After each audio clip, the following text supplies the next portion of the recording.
Hola a todos, en esta nueva entrega vamos a terminar de comparar nuestros perfiles de disolución en lo que respecta al área bajo la curva, la eficiencia de la disolución, el tiempo medio de disolución, así como el cálculo de los factores de diferencia y de similitud.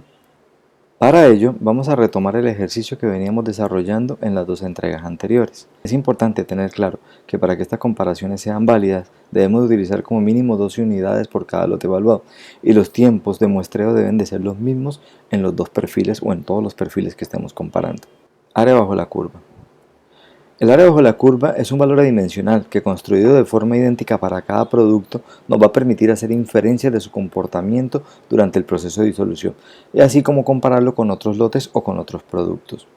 El área bajo la curva la podemos calcular ya sea por integración de la curva de la cantidad de fármaco disuelto en función del tiempo o utilizando la regla trapezoidal.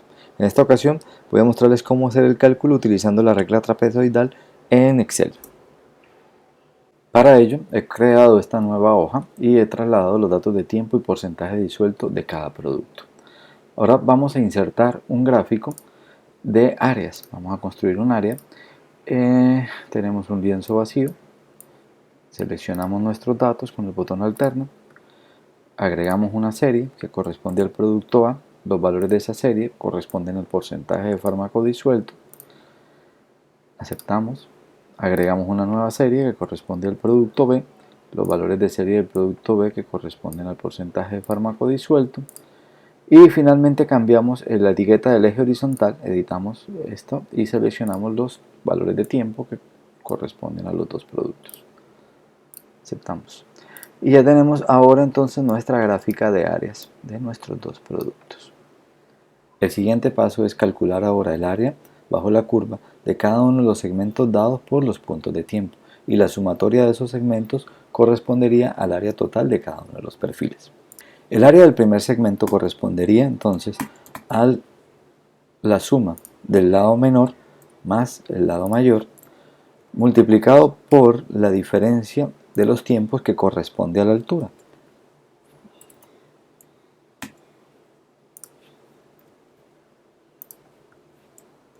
Todo ello dividido entre 2. Esta sería el primer área y ya la podríamos copiar hasta este segmento que corresponde al último segmento. El área bajo la curva total entonces sería la sumatoria de todos estos datos. Tendríamos un área de 4078 para el producto A. Podemos copiar exactamente para el producto B y la sumatoria para el producto B tendríamos un área de 3608. Con estas áreas ahora podremos calcular la eficiencia de la disolución, la cual nos permite caracterizar la liberación del fármaco. Esta básicamente se define como una relación entre el área bajo la curva de disolución desde 0 a punto T y el área debajo de la curva de un rectángulo que describe el 100% de disolución a ese tiempo, lo cual generalmente se expresa como porcentaje. Es decir, un rectángulo que representa una disolución ideal del fármaco. Vamos a realizarlo en el Excel.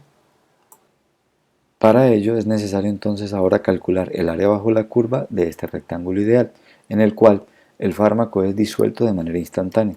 Por lo tanto tendríamos un 100% de fármaco disuelto desde el primer momento, y lo tendríamos durante todo el tiempo. El área bajo la curva de ese rectángulo estaría entonces dada por el lado menor por el lado mayor. El lado menor que correspondería a la altura y el lado mayor que correspondería al punto de tiempo. Tendríamos un área de 6000. Podríamos representar también esa área, seleccionamos los datos, agregamos una nueva serie que llamaríamos ahora, vamos a ponerle rectángulo, y los datos de ese rectángulo corresponderían a 100% fármaco disuelto. Aceptamos, tendríamos un rectángulo aquí que nos oscureció todo. Cambiaríamos también el eje de ese rectángulo que corresponderían a los puntos de tiempo igual.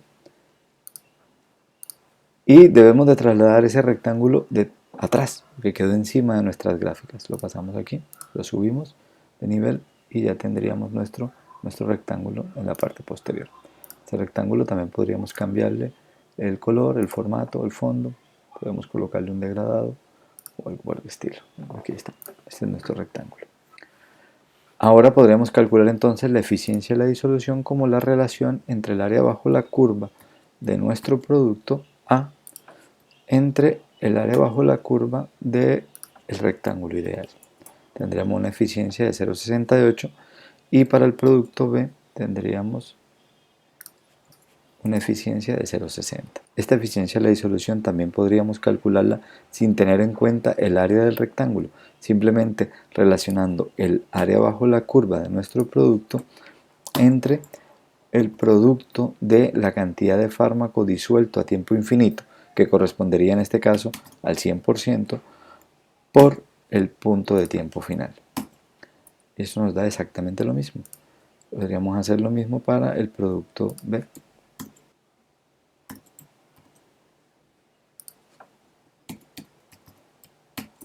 Tendríamos. Esta eficiencia de la disolución también se puede expresar de manera porcentual, simplemente multiplicando esto por el 100. O sea que tendríamos una eficiencia de la disolución del 67.97 y 60, o del 68 y 60%. Procedemos entonces ahora a calcular el tiempo medio de disolución, el cual corresponde al tiempo medio en el cual el fármaco se disuelve en unas condiciones de disolución in vitro. Este tiempo medio de disolución lo calculamos utilizando esta expresión, en el cual T sub i corresponde al tiempo medio del intervalo, es decir, al promedio del tiempo en ese intervalo, y delta de Q pues es la diferencia de cantidad de fármaco disuelto en ese intervalo de tiempo, siendo Q infinito pues la máxima cantidad de principio activo que se disuelve. Este tiempo medio de disolución permite caracterizar la velocidad de disolución de un fármaco, y entre mayor sea este tiempo medio de disolución, pues más lenta será la velocidad de liberación. Este concepto es muy útil en formulaciones de liberación modificada porque nos indica la eficacia del polímero para retardar la liberación del fármaco. Vamos entonces ahora a calcularlo utilizando el Excel. Para hacer este proceso más didáctico vamos a calcular primero el promedio del intervalo de tiempo y el delta de Q para cada producto. El promedio lo calculamos simplemente sumando los dos puntos de tiempo y dividiéndolo entre 2. Ya tendríamos el promedio para el primero, este ya lo podemos copiar, tendríamos los promedios de los tiempos. Y el delta de Q simplemente como la diferencia del tiempo, la cantidad de fármaco disuelto a tiempo 2 menos la cantidad de fármaco disuelto a tiempo 1. También lo podemos copiar, como siempre lo hemos hecho. Ahora podríamos hacer exactamente lo mismo para el producto 2, para el producto B. Finalmente calculamos el tiempo medio de disolución como la suma de estos productos dividido entre la cantidad total de fármaco disuelto a tiempo infinito, que corresponde al 100%. Y podríamos copiar esto para el producto B. Exactamente. Entonces tenemos unos tiempos medios de disolución de 8.1 minutos para el producto A y 7.3 minutos para el producto B. Finalmente vamos a calcular los factores de diferencia y de similitud. El factor de diferencia lo vamos a calcular utilizando esta expresión y el de similitud con esta otra expresión, donde QR corresponde a la cantidad de principio activo disuelto en el fármaco referencia, utilizado como referencia, y QM representa la cantidad de principio activo disuelto en el producto multifuente. Hay unos criterios importantes para poder utilizar estos factores de comparación. Uno importante es que una vez hayamos superado el 85% de la cantidad de fármaco disuelto, solo debemos de tomar una muestra para el cálculo de los factores de F1 y F2. Es decir, no vamos a tomar todos los puntos del perfil de disolución. Una vez que superemos el 85% solamente tomamos un punto posterior. El otro criterio importante es que para el cálculo del factor de diferencia vamos a utilizar la cantidad de fármaco disuelto, mientras que para el factor de similitud vamos a utilizar el porcentaje de fármaco disuelto. La interpretación de los resultados del factor de diferencia y de similitud lo vamos a realizar con esta pequeña tabla, en el cual si utilizamos el factor de diferencia, un factor de diferencia de 0 indica un perfil idéntico, un factor de similitud del 100%, mientras que se consideran perfiles similares o equivalentes cuando el factor de diferencia es menor o igual al 15% o un factor de similitud mayor al 50%.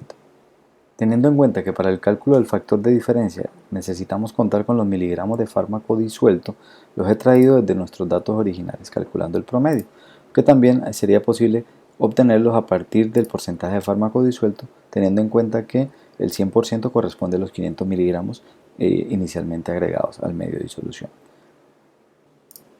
Para el cálculo del factor de diferencia es necesario obtener entonces el numerador como la diferencia en la cantidad de fármaco disuelto en el producto referencia y el producto multifuente, como el valor absoluto de la cantidad de fármaco disuelto menos la disuelta en el producto B, igual ya podemos copiar para los demás puntos.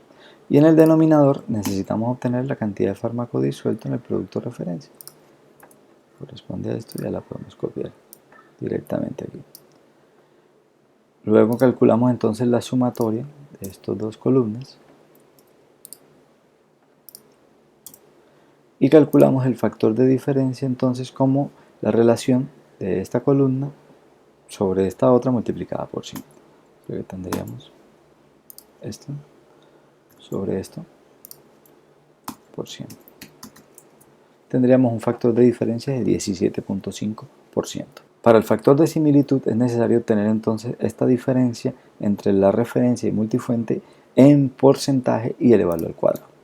Igual, entonces tenemos la cantidad de fármaco disuelto porcentual menos la del producto B, todo ello elevado al cuadrado.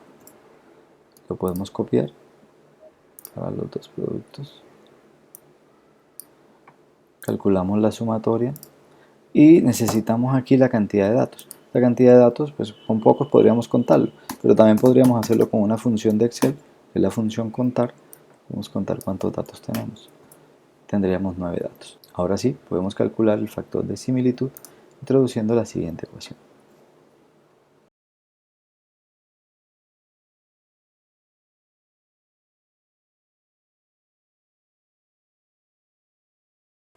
Vemos un factor de similitud de 46.7%. Estos resultados y teniendo en cuenta que el factor de diferencia es mayor de 15 y la similitud es menor de 50, los perfiles no pueden ser considerados como similares o equivalentes. En resumen, nuestros resultados muestran que el producto A tiene una mayor área, una mayor eficiencia de la disolución, así como un tiempo medio de disolución mayor. Presentan los dos productos un factor de diferencia superior al 15% y un factor de similitud inferior al 50%. Por lo tanto, estos productos no pueden considerarse similares o equivalentes, ya que muestran importantes diferencias tanto a nivel global como punto a punto. Esto ha sido todo por hoy. Espero que esta información les sea útil en la comparación de sus perfiles de disolución. Gracias por estar ahí. Nos vemos la próxima.